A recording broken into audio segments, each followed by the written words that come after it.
Bersama Cik Junaidatul Al-Fatihah binti Ilyas, Eksekutif Hasil Kanan 2, Jabatan Khidmat Korporat Lembaga Hasil Dalam Negeri Malaysia, bercakap tentang 5 perkara yang anda perlu tahu mengenai lapor pendapatan 2021. Siapakah individu yang perlu melaporkan pendapatan kepada hasil bagi tujuan cukai pendapatan? Cukai pendapatan dikenakan ke atas perniagaan atau profession yang menerima kemasukan wang ke dalam akaun bank individu, termasuklah YouTubers, Insta-famous, influencers atau mereka yang membuat paid review dan lain-lain. Layari www.hasil.gov.my untuk senarai penuh pelepasan tahun taksiran 2021.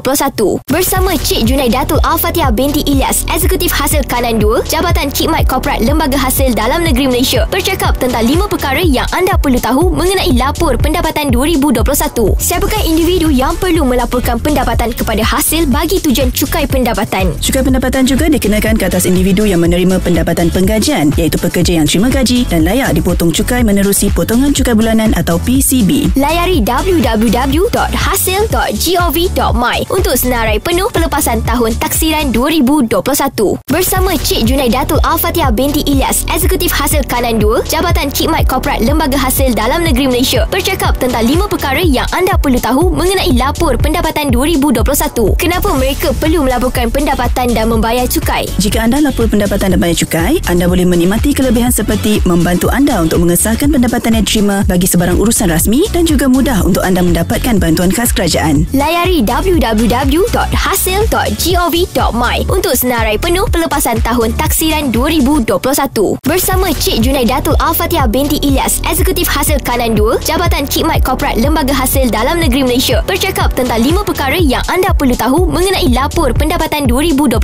Kenapa mereka perlu melaporkan pendapatan dan membayar cukai? Jika anda lapor pendapatan dan bayar cukai, anda telah membantu kerajaan mentadbir dan mengurus negara serta membantu perbelanjaan pembangunan negara, sama ada bagi tujuan keselamatan, fasiliti awam, pendidikan dan banyak lagi manfaat cukai untuk dinikmati bersama. Layari www.hasil.gov.my untuk senarai penuh pelepasan tahun taksiran 2021. Bersama Cik Junaidatul Al-Fatihah binti Ilyas, Eksekutif Hasil Kanan 2, Jabatan Khidmat Korporat Lembaga Hasil Dalam Negeri Malaysia, bercakap tentang 5 perkara yang anda perlu tahu mengenai lapor pendapatan 2021. Bagaimana untuk lapor pendapatan kepada hasil? Lapor pendapatan anda menggunakan sistem taksir sendiri, tentukan pendapatan yang dikenakan cukai dan hantar borang cukai pendapatan menggunakan perkhidmatan e-filing di mytax.hasil.gov.my. Jangan lupa buat bayaran cukai dengan menggunakan bayar hasil. Layari www.hasil.gov.my untuk senarai penuh pelepasan tahun taksiran 2021. Bersama Cik Junaidatul Al-Fatihah binti Ilyas, Eksekutif Hasil Kanan 2, Jabatan Khidmat Korporat Lembaga Hasil Dalam Negeri Malaysia, bercakap tentang 5 perkara yang anda perlu tahu mengenai lapor pendapatan 2021. Bagaimana untuk lapor pendapatan kepada hasil? Bagi individu kemas tautin, pilih borang BE jika ada punca pendapatan penggajian dan pendapatan lain tidak termasuk perniagaan, atau borang B jika ada punca pendapatan perniagaan, penggajian dan pendapatan lain. Individu bukan kemas tautin pula, sila pilih borang M. Layari www.hasil.gov.my untuk senarai penuh pelepasan tahun taksiran 2021. Bersama Cik Junaidatul Al-Fatihah binti Ilyas, bercakap tentang 5 perkara yang anda perlu tahu mengenai lapor pendapatan 2021. Apakah pelepasan baharu yang ditawarkan kerajaan untuk tahun taksiran 2021? Kerajaan menawarkan banyak pelepasan cukai, termasuk tambahan pelepasan kepada yang sedia ada seperti perbelanjaan rawatan perubatan, keperluan khas dan penjaga untuk ibu bapa dan yuran pengajian, iaitu kursus meningkatkan kemahiran dalam apa-apa bidang kemahiran yang diiktiraf. Layari www.hasil.gov.my untuk senarai penuh pelepasan tahun taksiran 2021. Bersama Cik Junaidatul Al-Fatihah binti Ilyas, bercakap tentang 5 perkara yang anda perlu tahu mengenai lapor pendapatan 2021. Apakah pelepasan baharu yang ditawarkan kerajaan untuk tahun taksiran 2021? Kerajaan menawarkan banyak pelepasan cukai, termasuk tambahan pelepasan kepada yang sedia ada seperti perbelanjaan suntikan vaksin, ujian saringan serta pengesanan COVID-19, termasuk pembelian kit ujian kendiri dan juga tambahan pelepasan gaya hidup khusus berkaitan dengan aktiviti sukan. Layari www.hasil.gov.my untuk senarai penuh pelepasan tahun taksiran 2021. Bersama Cik Junaidatul Al-Fatihah binti Ilyas, bercakap tentang 5 perkara yang anda perlu tahu mengenai lapor pendapatan 2021. Di mana pembayar cukai boleh melaporkan pendapatan mereka dan bilakah tarikh akhir penghantaran borang nyata? Lapor pendapatan tahun taksiran 2021 secara dalam talian menggunakan e-filing dan bayar cukai pendapatan menerusi bayar hasil bermula 1 Mac 2022. Tarikh akhir borang BE adalah pada 30 April secara manual dan 15 Mei secara e-filing. Layari www.hasil.gov.my hasil.gov.my untuk senarai penuh pelepasan tahun taksiran 2021. Bersama Cik Junaidatul Al-Fatihah binti Ilyas bercakap tentang 5 perkara yang anda perlu tahu mengenai lapor pendapatan 2021, di mana pembayar cukai boleh melaporkan pendapatan mereka dan bilakah tarikh akhir penghantaran borang nyata. Tarikh akhir borang B adalah pada 30 Jun secara manual dan 15 Julai untuk e-filing. Gunakan perkhidmatan dalam talian untuk lapor dan bayar cukai pendapatan dengan melayari mytax.hasil.gov.my. Laksanakan tanggungjawab sebagai pembayar cukai demi kemakmuran dan kesejahteraan keluarga Malaysia. Layari www.hasil.gov.my untuk senarai penuh pelepasan tahun taksiran 2021.